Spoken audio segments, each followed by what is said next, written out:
తల్లిదండ్రులకు ఎవరికైనా వారి బిడ్డలే సర్వస్వం. వారికి మంచి భవిష్యత్తును ఇవ్వాలని, వారు సుఖంగా ఉంటే చూడాలని, చివరి రోజుల్లో వారి చెంతన ఉండి హాయిగా కన్ను మూయాలని కోరుకుంటారు. అందుకోసం ఎంతైనా శ్రమిస్తూ ఉంటారు. అలాంటి తల్లిదండ్రుల పట్ల కొందరు బిడ్డలు కర్కశంగా వ్యవహరిస్తున్నారు. కాసులకు ఇచ్చిన విలువ కన్నువారికి ఇవ్వడం లేదు. నల్గొండ జిల్లాలో కనిపించిన తల్లిని కాదు పొమ్మన్నాడు ఒక కొడుకు. దీంతో అనాథగా మారింది ఆ మాతృమూర్తి. ఇక్కడ చెమర్చిన కళ్ళతో సాయం కోసం ఆశగా ఎదురు చూస్తున్న ఈమె పేరు సత్యమ్మ. వయస్సు 65 ఏళ్లు పైనే. ఊరు నల్గొండ జిల్లా కట్టంగూరు మండలం ఈదులూరు గ్రామం. కొడుకే సర్వస్వంగా బతుకుతున్న ఈమెను అదే కొడుకు రోడ్డుపాలు చేశాడు.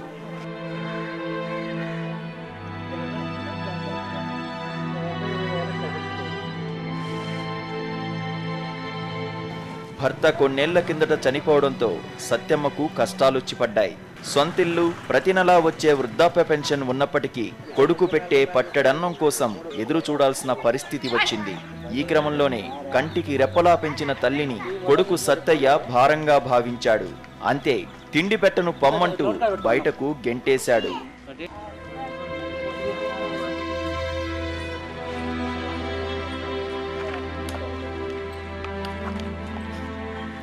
ఇటీవల అనారోగ్యంతో సత్యమ్మ ఆస్పత్రి పాలైంది. ఈ సమయంలోనే తల్లికేమైందో పట్టించుకోని కొడుకు ఆమెకున్న ఆస్తిని కాజేశాడు. అనారోగ్యం సర్టిఫికేట్ చూపెట్టి నెల నెలా వచ్చే పెన్షన్ను గుంజేసుకున్నాడు. తల్లికి తెలియకుండానే ఉన్న ఇంటిని 3 లక్షలకు అమ్మేసుకున్నాడు. ఆరోగ్యం కాస్త కుదుటపడడంతో ఇంటికొచ్చిన సత్యమ్మ జరిగింది తెలిసి నివ్వెరపోయింది.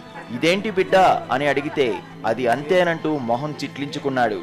దీంతో ఆమె గ్రామ పెద్దలను ఆశ్రయించింది. సత్యమ్మ ఇంటితో పాటు ఆమె పెన్షన్ డబ్బులు తిరిగి ఇవ్వాలని పెద్దలు తీర్మానించారు.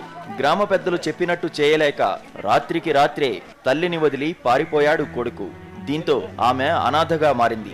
ఊర్లో ఉన్న చెట్టే దిక్కైంది. ఎండకు ఎండుతూ వానకు తడుస్తూ అక్కడే కాలాన్ని వెల్లదీస్తోంది. నీ కాంచి పెట్టుకుని ఇక అమ్ముకుండు. ఎంతకు అమ్ముకుండు? 3,60,000 నీకేమైనా ఇచ్చిందా? నా నాన్న పెట్టక మళ్ళీ ఇంటి నుంచి బయటకు వెళ్ళగొట్టిండు. వృద్ధురాలు సత్యమ్మ పరిస్థితిని చూసిన స్థానికులు రోజూ పట్టెడన్నం, తాగడానికి నీరు అందిస్తున్నారు. అడుకొచ్చుకుంటుంది, తింటుంది, తరాయి చేస్తున్నాం. ఇట్లా వచ్చి చెట్ల కింద పంటే తీసుకోపోతున్నాం. ఆన వస్తే నైట్ కూడా మా ఇంట్లో తీసుకుపోయి పండబెట్టుకున్నా. ఇక గది పరిస్థితి. కన్నబిడ్డ మోసానికి అనాథగా మారిన సత్యమ్మను ప్రభుత్వమే ఆదుకోవాలని గ్రామస్తులు కోరుతున్నారు. సాక్షి న్యూస్, నల్గొండ జిల్లా.